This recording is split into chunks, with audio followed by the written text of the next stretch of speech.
चीज से। ओके।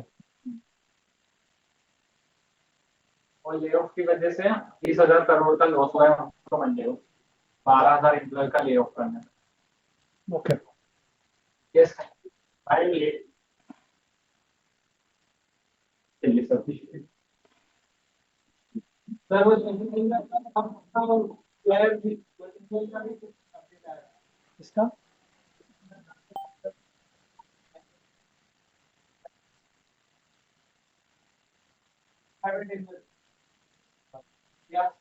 एक सेकेंड, एक मिनट।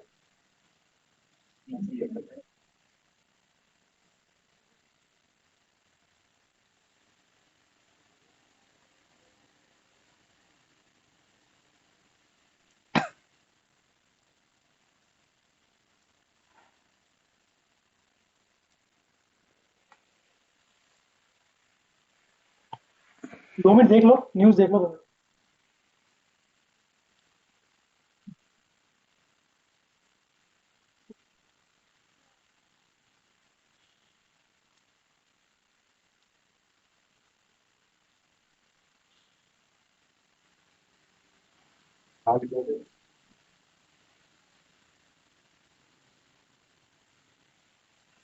हम्म।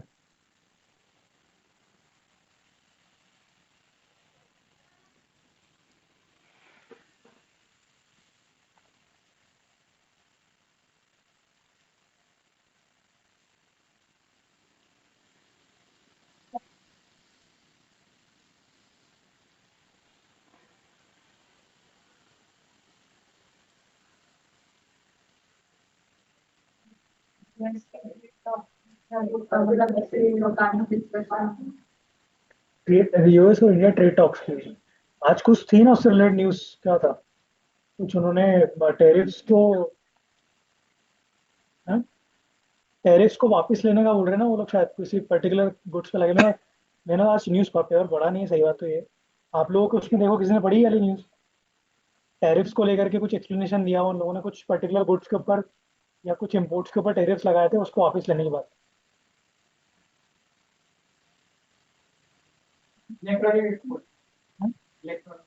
इलेक्ट्रॉनिक एक्सपोर्ट्स के ऊपर क्या है उसका एक्सप्लेनेशन? करो, बताओ चीज।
किस चीज के लिए?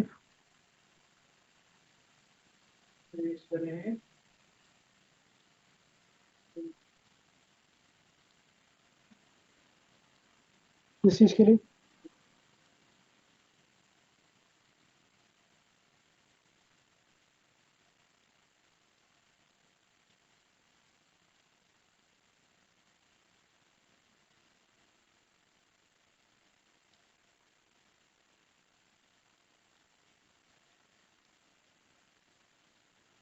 सर ये न्यूज़ है क्या कि अब इंडिया 44% ऑफ आईफोन एक्सपोर्ट करेगी यूएस को? न्यूज में है, भी आया ना। हाँ सर, आया है, आज की न्यूज़ है। यूएस को एक्सपोर्ट करेगी कितने, 44%? 44% पहले, हाँ अभी पहले 13% करती थी, लेकिन अब 44 हो रहा है क्योंकि ओके। चाइना से बहुत सडनली डिक्लाइन हुआ है। पहले चाइना बहुत ज़्यादा बनाती थी स्मार्टफोन्स, लेकिन अब वहाँ जो भी सप्लाई चेन रिलेटेड इश्यूज हैं, जो भी वो ट्रम्प वाली चीज़ चल रही है, इसकी वजह से अब इंडिया को अपॉर्चुनिटी मिली है ये ग्रैब करने की, और अब इंडिया एक्सपोर्ट करेगी यूएस को। ओके, तो उसमें हाँ, डेवलपमेंट प्रोजेक्ट्स को क्या चीज़? कैपिटल मतलब कुछ प्रोजेक्ट्स को फंड करने के लिए रेस नहीं करते आप, इसको थोड़ा रेस करा है 15 years। देखो आईफोन्स के तो क्या है, जो डिपेंडेंसी जनरली चाइना के ऊपर थी over the period of time, trade Wars के अंदर अभी रिसेंटली क्या हुआ था, जब मतलब ये एंटिसिपेटेड ही था, जब जब एक्चुअल में ट्रम्प ने चाइना के ऊपर टैरिफ इम्पोज किया था, ठीक है, उनके गुड्स के ऊपर। सडनली चाइना ने क्या किया उसका अपोज करने के लिए, क्योंकि कोई भी कंट्री ने उसका अपोज नहीं किया, बट सडनली चाइना ने क्या किया था, ठीक है, उसके ऊपर टैरिफ्स लगा दिए थे, है ना, अमेरिका के ऊपर। तो और जनरली टैरिफ्स लगते क्यों है, टैरिफ्स क्यों लगाते हैं? प्रोडक्ट के प्राइसेस इंक्रीज करने के लिए, ताकि क्या हो जाए, उसका इंपोर्ट कम हो जाए, ठीक है, इंपोर्ट कम हो जाए उसको, ठीक है। तो जनरली क्या होता है, जैसे क्या हुआ कि जब उन लोगों ने टैरिफ्स लगाए तो चाइना ने क्या करा, उसके चाइना ने उसके अगेंस्ट में खुद टैरिफ्स को क्या कर दिया, उनके ऊपर इम्पोज कर दिया। अब क्या होता है, यूएस की बहुत सारी कंपनीज ऐसी हैं जो अपने यहाँ पर रॉ मटेरियल इंपोर्ट करती थी चाइना से, ठीक है। और वो रॉ मटेरियल उनको मेजॉरिटी केसेस में, मतलब उनके यहाँ पर जो भी मशीनरीज और जिन भी चीज़ों का वो लोग मैन्युफैक्चरिंग करते हैं, उसके अंदर वो रॉ मटेरियल यूज होते हैं as a main input ingredient, ठीक है। वो क्या करते थे, उसको यूज करते थे।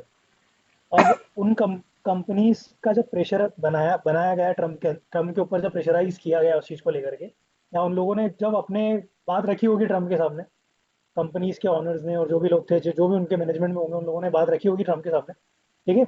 ऐसा एक एंटिसिपेशन है, ठीक है, ये जो मैं आपको बता रहा हूँ, it is just an anticipation of mind. Actual में उन लोगों के सामने बात रखी गई कि जब आप लोग अगर इंपोर्ट कर रहे हो, मतलब जब आप इस पर टैरिफ्स लगा दोगे, तो ये जो प्रोडक्ट हम यहाँ मैन्युफैक्चर कर रहे हैं, तो चाइना से हम लोग इंपोर्ट करते हैं, उसके ऊपर आप टैरिफ्स इतना लगा दोगे, तो हम हमारे यहाँ पर इस चीज़ का इंपोर्ट मतलब हमको चीज़ें महंगी पड़ेंगी, हम लोग जब हम लोग वहाँ से इंपोर्ट करेंगे नहीं, तो हमारे यहाँ पर प्रोडक्शन क्या हो जाएगा, महंगा हो जाएगा, ठीक है। और हम अभी इस सिचुएशन में नहीं है कि हम यहाँ पर खुद के यहाँ पर उस चीज़ को मैन्युफैक्चर कर सके, ठीक है। सो फिर उसके बाद में सडनली इन लोगों ने ये चीज़ का डिसीजन लिया कि जो है वो टेरिफ्स को 3 से 4 महीने के लिए जो उन लोगों ने एक्सटेंड कर दिए थे, ठीक है। और उसके बाद में बातचीत चल रही थी कि हम टेरिफ्स कम कर लेंगे या अभी कुछ समय के लिए हटा देंगे। तो ये जो चीज़ हुई है बाद में, उसके पीछे कहीं ना कहीं उसका रीज़न था, ठीक है। तो एकदम सडनली जो टेरिफ्स उसने सडनली लगा दिए, फिर इसने भी अब अगेंस्ट में लगा दिए कि चाइना भी इतना अब तो कैपेबल है ही कि खुद का ही मैन्युफैक्चरिंग और खुद का ही सब कुछ उनका है। अगर आप इंपोर्ट कर भी रहे हो, मतलब अगर आप मतलब रॉ मटेरियल कहाँ से इंपोर्ट कर रहे हो, चाइना से, तो चाइना को ये कंफर्म कंफर्म है कि भाई मेरे पास, अगर हम उस पर ज़्यादा टैरिफ लगाएगा, अगर हम उस चीज़ को रिस्ट्रिक्ट कर दूंगा यहाँ से, हमारे यहाँ से अगर मैं एक्सपोर्ट ज़्यादा टैरिफ्स लगा करके एक्सपोर्ट करना बंद कर दूंगा, मतलब एक्सपोर्ट करूंगा ही नहीं मैं यहाँ से अगर, ठीक है। सो ऑब्वियस सी बात है क्या, और एक्सपोर्ट महंगा यहाँ पर से मैं क्या कर दूंगा, एक्सपोर्ट महंगा कर दूंगा, तो वहाँ पर कोई मुझसे इंपोर्ट करेगा नहीं, तो ऑब्वियस सी बात है, प्रॉब्लम्स तो उनकी कंट्रीज के अंदर उनकी कंपनीज को होनी है। तो उन लोगों ने ये चीज़ को किया था, ठीक है। तभी 3 से 4 महीने जो डिसीजन जो उनका डिले हुआ था ना, उसके पीछे कहना कि बैक एंड पे रीजन तो ये था, जो उन्होंने प्रेस में कुछ भी बोला हो इस वजह चीज, लेकिन डिपेंडेंसी तो चाइना के ऊपर है अमेरिका की। तो अभी जो आईफोन की बात चल रही है, ये चीज को लेकर के बात चल रही है, इसमें शायद पहले बीच में न्यूज़ भी आई थी कि इंडिया के अंदर अगर कुछ यूनिट्स डालते हैं, जिसमें ट्रम्प ने भी प्रेशराइज किया था कि आप इंडिया के अंदर आईफोन और जो शायद कार्स को लेकर के भी उन लोगों ने बोला था कि यहाँ पर आप उसके जो यूनिट्स डालने का प्लान कर रहे हो इंडिया के अंदर, तो वो आपको नहीं डालना चाहिए, ये ठीक नहीं है, ठीक है, इस तरीके से। तो फिर कुछ कंपनीज ने अपोज भी किया कि हमको जहाँ पर लेबर सस्ता मिलेगा, रॉ मटेरियल सस्ता मिलेगा, हम लोग वहाँ पर जा करके प्रोडक्शन करेंगे, वहाँ पर जाके मैन्युफैक्चरिंग करेंगे। उस चीज़ को लेकर के वहाँ की कंपनीज ने भी काफ़ी कुछ अपोज किया था कि हमको जहाँ पर, और शायद एप्पल ने भी इस चीज़ को लेकर कम्युनिकेट किया था कि अगर हम लोग जहाँ पर हमको सब चीज़ें सस्ती मिलती हैं, ठीक है। और उनका मेन पर्पज़ क्या है, उनका मेन पर्पज़ ये है कि हमको ओवरऑल रेवेन्यू और सेल्स को इंक्रीज करना है, और अलग अलग कंट्रीज के अंदर जा करके अपना प्रेजेंस बनाना है, ठीक है। हम एक कंट्री के अंदर अपना ऑफिस रख के मैन्युफैक्चरिंग यूनिट को स्टेब्लिश करके पूरी तरीके से एक ही पर्टिकुलर कंट्री के रॉ मटेरियल और चीज़ों के ऊपर डिपेंडेंट नहीं हो सकते। तो हम लोगों को जो है वो अलग अलग कंट्रीज में जा करके और वहाँ पर भी अपनी प्रेजेंस बनानी है, तो वहाँ पर भी हम लोगों को मैन्युफैक्चरिंग यूनिट डालनी पड़ेंगी, ठीक है। वहाँ पर भी हम लोगों को एम्प्लॉयमेंट जनरेशन करना पड़ेगा, प्लस वहाँ पर हमारे प्रोडक्ट की सेल्स को इंक्रीज करना पड़ेगा। इस टाइप से काफ़ी कुछ समय पहले न्यूज़ आई थी, 4-5 महीने पहले। तो अभी जो ये जो बनाने की बात चल रही है कि इंडिया के अंदर जो यूनिट्स बनाएंगे, तो इस चीज़ को लेकर के उनकी तरफ से रिस्ट्रिक्शंस आए जरूर थे यूएस गवर्नमेंट की तरफ से कि आपको ऐसा नहीं करना चाहिए। जब ये बात चल रही थी ना कि इंडिया और भारत की तो दोस्ती हो गई है और ये हो गया वो हो गया, ऐसे फालतू की बात है। तो एक्चुअल में क्या, उस ड्यूरेशन में उन लोगों ने इस चीज़ को लेकर कम्युनिकेट किया था मार्केट के अंदर, ठीक है, कि अगर हमको बना, जब ट्रम्प ने बोला कि आप बाहर जा करके अपनी जो आप मतलब उनको सजेशन था कि आपको जो है वो कंट्रीज के अंदर ही रह करके कंट्रीज के लोगों को ज़्यादा स्ट्रेंथन करने की रिक्वायरमेंट है। आपको यहाँ पर लोगों को ज़्यादा स्ट्रेंथन करना है। कंपेरेटिवली आप जो जॉब जो है वो दूसरी कंट्री में जा करके और वहाँ पर जा करके फ्लोरिश करो, मतलब अपना मार्केट और थोड़ा सा और ग्रो करो। उससे बेटर ऑप्शन है कि आप अमेरिका में रहकर काम करो। तो उन्होंने बोला कि नहीं, हमको तो अलग अलग कंट्रीज के अंदर अपना प्रेजेंस बनाना, तो हमको तो अपनी यूनिट्स एस्टेब्लिश करनी पड़ेगी, ठीक है, तो वहाँ पर डेवलपमेंट करने ही पड़ेंगे। तो उस चीज़ को लेकर कम्युनिकेशन हुआ था, शायद उसी से रिलेटेड जो भी न्यूज़ आई है कि 44% या जितना भी उन लोगों को रेडी करना है।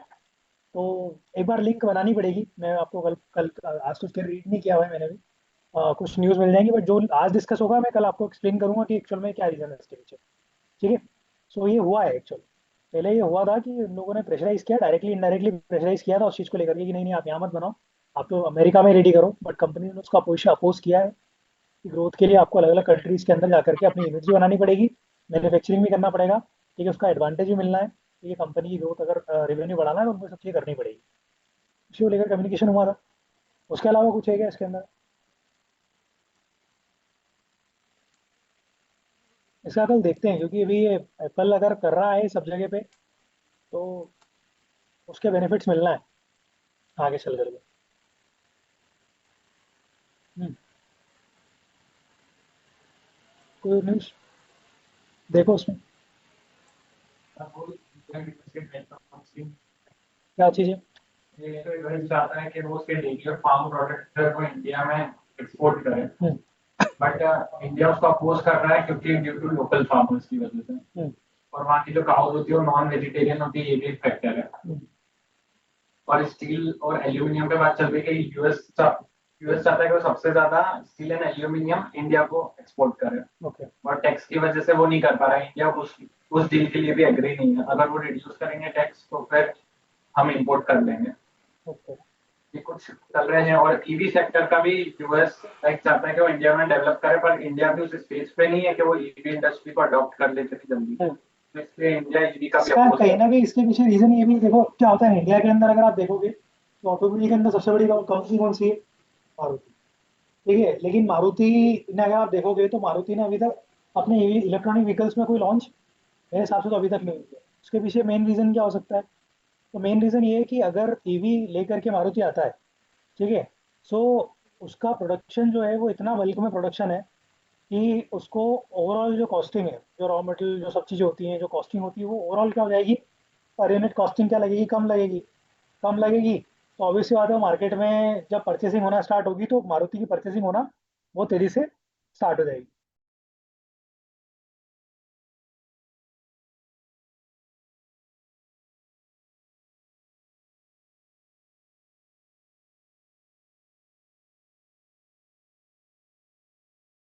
पावर स्टेशन लगाने पड़ेंगे। उसके अलावा फिर आपको जो इतना इंफ्रास्ट्रक्चर बिल्ड करना है, ठीक है, वो उसकी लोकेशंस कहाँ पर करना है, क्या करना है, उस चीज़ को लेकर के इंडिया प्रिपेयर्ड ही नहीं है, ठीक है। इस कारण से भी ये रीज़न है कहीं ना कहीं कि मारुति ने भी अपने इलेक्ट्रॉनिक व्हीकल्स को लॉन्च नहीं किया हुआ, ठीक है। वो जब भी लॉन्च करेंगे तो फिर वो पूरा इंफ्रास्ट्रक्चर और सारी फैसिलिटीज जब एक बार पूरा पूरी तरीके से टेस्टिंग हो जाएगी, उसके बाद में वो लोग उस चीज़ को लॉन्च करने की स्टेज में आएंगे, ठीक है।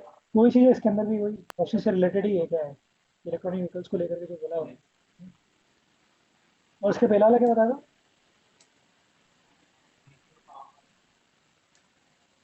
ओके,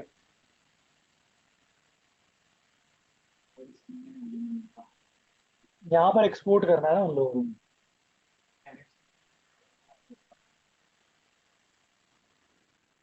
और उसके अलावा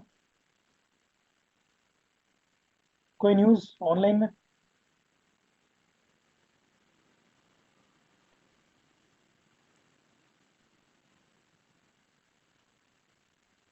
जो भी न्यूज़ आती है ना, इसको आप लोग अपनी कंपनी अगर है और उसके जिस पर आप एनालिसिस कर रहे हो, तो वो कौन सा प्रोडक्ट बना रही है, ठीक है, उस प्रोडक्ट के ऊपर क्या चीज़ का, किस चीज़ का क्या इम्पेक्ट होने वाला है, थोड़ा समझने की कोशिश करना, ठीक है। अब जैसे अभी ये आपका जो आईफोन्स है, तो आईफोन्स अगर रेडी होते हैं इंडिया के अंदर, तो कौन सी कंपनी क्या चीज़ किस लेवल पे सप्लाई करती है, चाहे उसमें बैटरीज लगती हो, चाहे कुछ भी लगती हो, वो कहाँ से इंपोर्ट करने का प्लान है। अभी रिसेंट में मतलब कहाँ से कंपनीज परचेस कर सकती हैं, ठीक है। कौन सी चीज़ किस किस पर्टिकुलर प्रोडक्ट के अंदर कौन सी चीज़ लगती है, ठीक है, उसका रॉ मटेरियल क्या होता है उसका, बेसिकली उसको सप्लाई कौन सी कंपनी करती है, ठीक है, वो चीज़ आप लोग देखना एक बार ना। और कोई इसमें सर एक एनबीएफसी बैंक की है, बोलो। वो Lakshmi India finance raises over 75 crore from anchor investors ahead of IPO। Okay, कौन सी बैंक है? Lakshmi India finance. Lakshmi India finance. Manufacturing में कोई news, manufacturing segment, reason, tariffs के कारण से।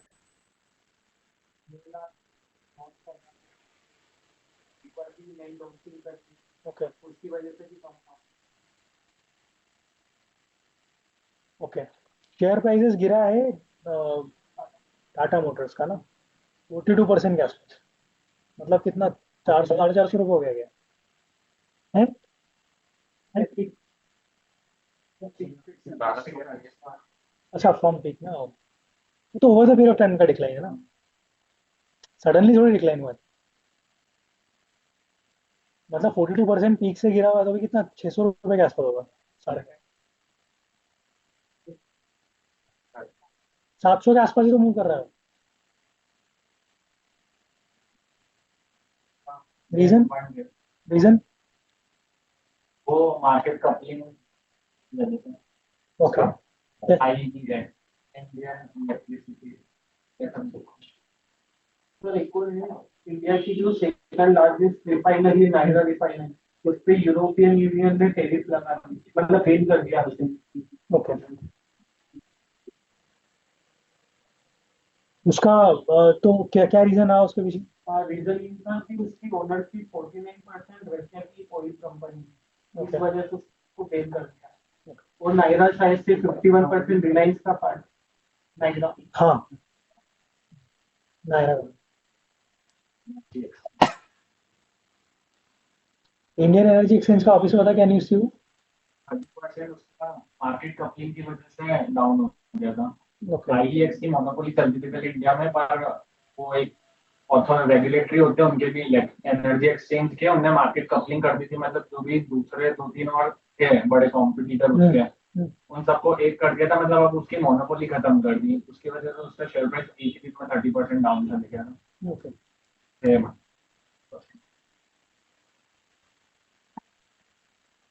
और सर ये एक और न्यूज़ मिली मुझे कि चाइना है ना, वो रेयर अर्थ मेटल्स जो उनके पास रहते हैं, वो ओके, उसका इंपोर्ट जो वो इंडिया को करती है वो कम कर रही है, तो इसकी वजह से इंडिया के 5 सेक्टर्स पे बहुत इम्पैक्ट आएगा। ठीक है, कौन कौन सेक्टर है? Sir equipment, basic metals, machinery, construction, electrical and electronics. Okay, तो वो इंडिया के ऊपर ऊपर से डिपेंडेंसी खत्म कर रहे हैं उस चीज़ के लिए। सर मतलब वो इंडिया को करते थे एक्सपोर्ट, तो वो कम कर रहे हैं अब एक्सपोर्ट, क्योंकि चाइना ही रेयर अर्थ मेटल्स में पूरे वर्ल्ड में डोमिनेट करता है ना, तो ओके, वो अब कम कर रहे हैं अपना, क्योंकि अगर वो कम कर देंगे तो फिर जो इलेक्ट्रॉनिक बिजनेस जो इंडिया को मिल रहा है वो कम मिलेगा मेरे हिसाब से। ये कर रहे हैं, एसबीआई ने एक निकाली है, रिसर्च रिपोर्ट निकाला है, एक वार्निंग निकाली है कि अगर इसको अगर कम करते हैं तो ये सारे, क्योंकि ये सब डिस्टर्ब हो जाएगी, सप्लाई चेन डिस्टर्ब हो जाएगी अगर वो अच्छा, और अगर वो रेयर अर्थ मेटल का अगर वो एक्सपोर्ट करना कम कर कम देता, कर देंगे तो ओके, उसकी रिपोर्ट करिए। चाइना में चालू कर दिया रेयर अर्थ मिनरल को, अब वो बंद कर रहे हैं एक्सपोर्ट करना, उन्होंने सभी को मतलब बंद करना चालू कर दिया, वो किसी को भी नहीं कर दिया। इसकी वजह से अभी पीएम मोदी ने भी है ना, अभी 5 कंट्रीज विजिट करी थी अमेरिका की, वो गाना ये सब, ताकि वहां पे वो रेयर अर्थ मिनरल्स की डील कर सके, और जो इंडिया की डिपेंडेंसी है रेयर अर्थ मिनरल को वो पूरी कर। चाइना की तरफ जो है चाइना से शिफ्ट करते हैं। और अभी राजस्थान में भी प्लेन चल रहा है, क्योंकि राजस्थान में भी बहुत सारे नेचुरल ये रेयर अर्थ मिनरल के रिजर्व है, तो वहाँ पे भी अभी गवर्नमेंट इन्वेस्ट करना चाह रही है कि वो खोजे और वहां से रिफाइन कर रहे हैं। ओके। अच्छा, उसमें जो मिनरल्स हैं, ठीक है, उसमें कौन कौन से मिनरल्स हैं जो एक्चुअल में यहाँ पर इंडिया के अंदर बहुत इम्पोर्टेंट है और उनकी रिक्विजिट्स होती है? ये तो नहीं पता, पर जो भी रेयर अर्थ मिनरल्स है जो इंडिया को चाहिए वो सारे डिफेंस सेक्टर से बहुत ज्यादा रिलेटेड है। ओके। डीआरडीओ और एचसीएल में उनकी बहुत हैवी डिमांड है, इसलिए वो बहुत चाहिए इंडिया को देकर। ओके। ये तो रेयर अर्थ मिनरल है सर, ये स्मार्टफोन में जो होते हैं विंड टर्बाइन होते हैं, डिफेंस सेमीकंडक्टर्स होते हैं और मैग्नेट और बैटरी। ओके, मतलब वो मैन्युफैक्चरिंग जो सेगमेंट है उसको धीरे धीरे करके उस पर ही मतलब कोशिश कर रहे हैं कि उसके ऊपर उसकी चीज़ों को शॉर्टन करने, मतलब जैसे इसको समझो, जैसे इंडिया क्या क्या है, इंडिया प्योरली सर्विस इंडस्ट्री, मतलब 60% के आसपास सर्विस इंडस्ट्री, 60-70% के आसपास। मैन्युफैक्चरिंग है नहीं इंडिया के अंदर, सर्विस सेक्टर है। बाकी की चीज़ों के ऊपर क्या है, इंडिया की डिपेंडेंसी दूसरे कंट्रीज के ऊपर है, ठीक है। अब अगर बाई चांस मान लो, अगर अगर कोई भी कंट्री, ठीक है, अगर चाइना से, अगर वो इंडिया के ऊपर डोमिनेट, थोड़ा सा अगर इंडिया को डोमिनेट करना चाहे, ठीक है, तो उसके लिए क्या करना पड़ेगा? अगर मैन्युफैक्चरिंग सेक्टर में या सेगमेंट में इंडिया अगर ऊपर नहीं उठे, क्या होगा कि अभी की जो रिक्विजिट है इंडिया की, वो ये है कि सर्विस सेक्टर के ऊपर डिपेंडेंसी ग्रेजुअली कम करनी पड़ेगी, ठीक है, और मैन्युफैक्चरिंग और प्रोडक्शन के ऊपर आपको कमांड फोकस ज़्यादा करना पड़ेगा, ठीक है, जो कि इंडिया का फोकस बिल्कुल भी नहीं है मैन्युफैक्चरिंग और प्रोडक्शन के ऊपर, ठीक है। हम लोग मैक्सिमम क्या करते हैं, इंपोर्ट कर रहे हैं कहीं ना कहीं से, ठीक है, मैक्सिमम चीज़ हम लोग इंपोर्ट ही करते हैं। तो यहाँ पर है नहीं, अब हम सर्विसेज दे रहे हैं, सर्विसेज किस पे, सर्विसेज क्योंकि अब एआई टूल्स और ये सब चीज़ें आ चुकी हैं, तो ग्रेजुअली सर्विस इंडस्ट्री के ऊपर उसका डेफिनेटली इम्पैक्ट और अच्छे लेवल पे पड़ रहा है, ठीक है। आईटी तो पूरी तरीके से कम हो गया है, मतलब, ठीक है। अगर आप इसको देख लो, कल का जो ले ऑफ हुआ है, ठीक है, टाटा मोटर्स का, टाटा इसका, टीसीएस का, ठीक है, टाटा टीसीएस का, आप सभी लोगों को पता है, रतन टाटा की उनकी आइडियोलॉजी में कभी ये चीज़ रही नहीं कि आप किसी एम्प्लॉय को फायर करो। उसके पहले भी सिचुएशंस बनी थी, तो भले सैलरी ग्रोथ नहीं देते थे या फिर सडन सैलरी के अंदर थोड़ा सा डिक्लाइन आ जाता था, बट कभी भी किसी एम्प्लॉय को बाहर नहीं किया गया, ठीक है। खैर वो एक अलग चीज़ है, बट अभी जो सिचुएशन बनी है, एआई ने जो सिचुएशन बना दी, उससे सर्विस इंडस्ट्री पूरी तरीके से क्या हो रही है, मतलब बहुत बहुत डाउनफॉल पे चली गई, ठीक है। अब बढ़ाना क्या है, आपको मैन्युफैक्चरिंग बढ़ाना पड़ेगा, प्रोडक्शन बढ़ाना पड़ेगा। तो अब अगर बाई चांस मान लो कंट्रीज़ को, किसी भी कंट्री को डोमिनेट करना है, तो सर्विस के ऊपर बेस्ड है और सडनली मैन्युफैक्चरिंग की तरफ जाना जाती है, तो वो पूरी तरीके से कोशिश तो करेंगे ही ना कि हम इस चीज़ को रोक दें, हम इस चीज़ का सप्लाई बंद कर दें, हम इस चीज़ का सप्लाई बंद कर, डायरेक्टली इनडायरेक्टली तो यही करना है, ठीक है, डायरेक्टली इनडायरेक्टली यही करना है उन लोगों को, तो वो उस चीज़ को लेकर के कोशिश कर रहे हैं चाइना, ठीक है। और अभी कुछ समय पहले मतलब देखो क्या होता है ना कि अ, चाइना और दो दूसरी कंट्रीज हैं, लाइक पाकिस्तान हो गया, ये लोग हो गए, ठीक है। तो कहीं ना कहीं ये स्पेसिफिकली चाइना मिलकर, चाइना खुद ही चाहता है कि वो इंडिया को पूरी तरीके से डोमिनेट करे, कैसे भी करे, ठीक है। और रीज़न क्या है उसका, कैसे, अब डायरेक्टली वॉर तो कर नहीं सकते, ठीक है, कि वॉर सिचुएशन में चले गए, ठीक है, अभी पाकिस्तान को सपोर्ट किया ही था, तो वॉर सिचुएशन में तो जा नहीं सकते, वॉर सिचुएशन में जा सकते तो इस तरीके से ट्रेड वॉर्स के थ्रू क्या करेगा वो, कहीं ना कहीं, ठीक है, इकोनॉमी को डिटेरियोरेट करने की कोशिश करेगा ही करेगा।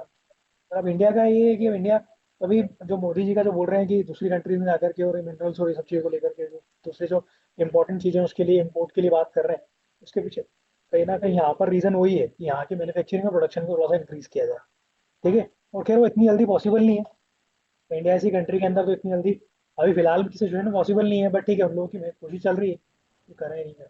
तो न्यूज़ से तो सर ये समझ वही, में आ रहा है, न्यूज़ से तो केवल यही चीज़ समझ में आ रही है कि एक्चुअल में अगर चाइना ने ये स्टेप लेने का प्लान कर रहा है, ठीक है, या प्लान कर सकता है, तो उसके पीछे रीज़न कहीं ना कहीं यही है कि यहाँ की इंडस्ट्रीज को पूरी तरीके से खत्म किया जाए, ताकि वही एम्पावर वही होगा ना, चाइना चाइना पावरफुल बन पाएगा उसके आगे, मतलब बनेगा आगे चल करके भी, ठीक है। खैर वो तो ऑलरेडी है, बट स्टिल दूसरी सर चीज़ों के, ऐसा लिखा भी है कि है ना 90% ऑफ रेयर मेटल्स वो उधर चाइना से एक्सपोर्ट करती है, इंडिया जितना उसको नीड होता है ना 90%, और इंडिया में बस केरला एक जगह है जहाँ पे वो रेयर अर्थ मेटल्स मिलते हैं। ओके। हाँ तो वही रीजन है उसके पीछे, डोमिनेट मतलब किसी भी इंडस्ट्री, किसी भी कंट्री की इकोनॉमी या इंडस्ट्री को खत्म करने की खत्म कैसे करोगे आप, उसी तरीके से खत्म कर सकते हो ना। तो वही उसके पीछे रीजन है, उसके सब्स्टिट्यूट तो ढूंढने ही पड़ेंगे। और उसके अलावा सर इंडिया और यूके के बीच में अभी एफटीए साइन हुआ था, तो उसके अकॉर्डिंग दोनों देश प्लान कर रहे हैं कि बाय 2030 दोनों देश अपना ट्रेड जो है वो $56 बिलियन तक रेस कर सके। और मेनली फोकस ऑटोमोबाइल, टेक्सटाइल और लेदर इंडस्ट्री पर है। ओके। तो अब इसमें ये देखना है अपने को कि इसका जो ये जो एग्रीमेंट हुआ है, इसका एडवांटेज किस कंट्री को, किस पर्टिकुलर कंट्री स्पेसिफिक या रीजन को ज़्यादा मिलने वाला है। ठीक है। अब वो टेक्सटाइल और जो टेक्सटाइल और क्या बताया, ऑटोमोबाइल और लेदर। Automobile and leather. ठीक है। अब इसमें किस कंट्री को ज़्यादा बेनिफिट्स मिलने हैं, उसके एग्रीमेंट साइन हो गया, बट कितने परसेंट से हुआ, कौन किसको क्या इंपोर्ट करेगा, कौन किसको क्या एक्सपोर्ट करेगा। ठीक है। उसके अगेंस्ट में क्या चीज़ एक्सचेंज होगी। ठीक है। तो वो चीज़ को लेकर के समझना पड़ेगा न्यूज़ के अंदर पूरा डिटेल में। ठीक है। सर जैसे अग्रीमेंट के अकॉर्डिंग यूके से गाड़ियां सस्ते में इंडिया आ सकेंगी, और ओके। इंडिया से टेक्सटाइल और लेदर जो है वो सस्ते में वहां जा पाएगा। ओके।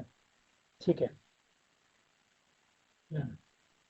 तो यहाँ की टेक्सटाइल इंडस्ट्री का को एडवांटेज मिलना है उस चीज़ का। ठीक है। और एग्रीमेंट हो गया है या अभी होना है साइन। हो गया है। ठीक है। तो इसमें अपने को ये देखना पड़ेगा। अब देखो कल कल का जो ये पूरी न्यूज़ वाली देखना, जो ये न्यूज़ आई ना अभी, ठीक है, इसको देखना, इसके इसका इम्पैक्ट डेफिनेटली शेयर मार्केट में बढ़ना है कल इम्पैक्ट, है ना, कल या परसों में डेफिनेटली उसको देखने मिलेगा आपको। अगर बाई चांस मान लो कोई पर्टिकुलर कंट्री के साथ में एग्रीमेंट साइन हुआ जहाँ पर आप सप्लाई बढ़ाओगे या उधर से सप्लाई बढ़ेगा, जो भी कुछ है, ठीक है, तो म्यूचुअल बेनिफिट और म्यूचुअल एडवांटेज कितना मिल जाएगा उसके बेसिस पे उसका इफेक्ट आना है उसका। और टेक्सटाइल कंपनीज जो है, ठीक है, वो जो एक्सपोर्ट करती हैं बाहर कंट्रीज के अंदर, वो ऑटोमोबाइल, ठीक है, उसका इम्पैक्ट देखने मिलेगा आपको। हो सकता है शेयर प्राइस टाटा मोटर्स का और बढ़ेगा, देखो कल।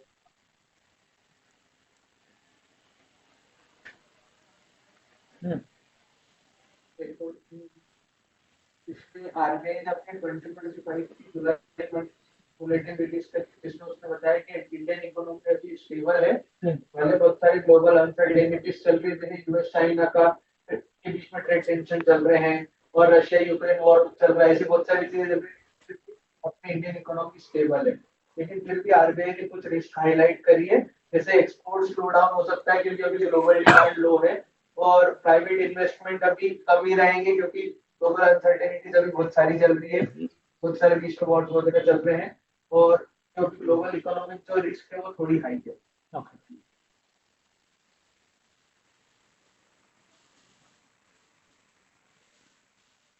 इस वाली न्यूज़ की भी डिटेलिंग रख के रखना, इसको देखना पड़ेगा। एक ये वाली जो अभी जो टेक्सटाइल वाली देखना, ये जो यूएस के साथ में ट्रेड एग्रीमेंट हुआ, एक तो वो, और अच्छा है, हाँ, यूके यूके ठीक है, इसकी डिटेलिंग देखना।